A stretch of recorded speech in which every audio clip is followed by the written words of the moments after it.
હે બા પેલાના સમયમાં તમે ખેતી કઈ રીતે કરતા એ વાત કરો ને.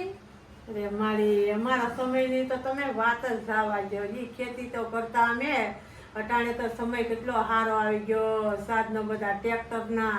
તે તો ગામ આખામાં એકાદું ટ્રેક્ટર હોય. તે ટ્રેક્ટરના તો કઈ વારા આવે નહીં.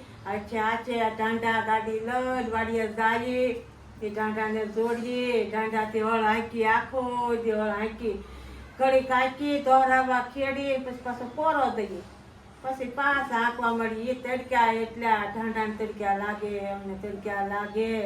એ ઢાંઢાને પાણી પાઈ નીલપુળા નાખી. એ બપોરના ભાત ખાઈ બપોરે પોરા દઈ વળી પાછા 3 વાગે ઊભા થાય ચા પાણી પી પાછા મળીએ ખેડવા. એવી ખેતી મહિના સુધી ખેડીએ.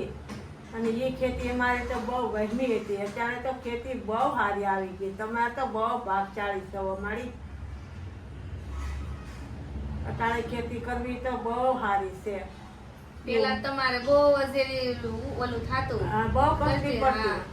બહુ કષ્ટી પડતી. અને અત્યારે તો હવે ઘડીકમાં ટ્રેક્ટર હોય એટલે એક દિવસમાં તો કેટલું ખેડાય જાય. ખેડાય જાય. આપણે ધારીએ એટલું કામ ટ્રેક્ટરથી કરીએ છીએ. તો અત્યારે ખેતી કરવી તો હેલું જ પડે કરવામાં થોડું. અને ઉનાળાના તડક્યા એવા ઢાંઢા તડક્યા લાગે આપણને તડક્યા લાગે. એ સાયા ક્યાંય ન ઝાડવા એકાદા મારીએ કે બાવળિયા ભીમડા એ વળી સાયા બેહીએ પોરા ખાઈએ વળી પાછું મળીએ કામ કરવા વાળીના. આ ટેકનોલોજી પ્રમાણે ત્યારે બધા સાધનો આવ્યા સારું છે. અને બહુ ભગવાનની દયા છે અટાણે તો તમે વાત જવા દો. અત્યારે એક દિવસમાં તમારે ખેતીનું જેટલું કામ કરવું એટલું થઈ જાય આખા દિવસમાં. ધારીએ એટલું કરીએ કે તો અત્યારે ખેતી કરવી તો હા વહેલી જ પડે કરે તો બધાય. સારું, મારો વિડીયો સારો લાગ્યો તો લાઈક કરજો, શેર કરજો, ચેનલને સબસ્ક્રાઇબ કરજો. જય માતાજી, જય દ્વારકાધીશ.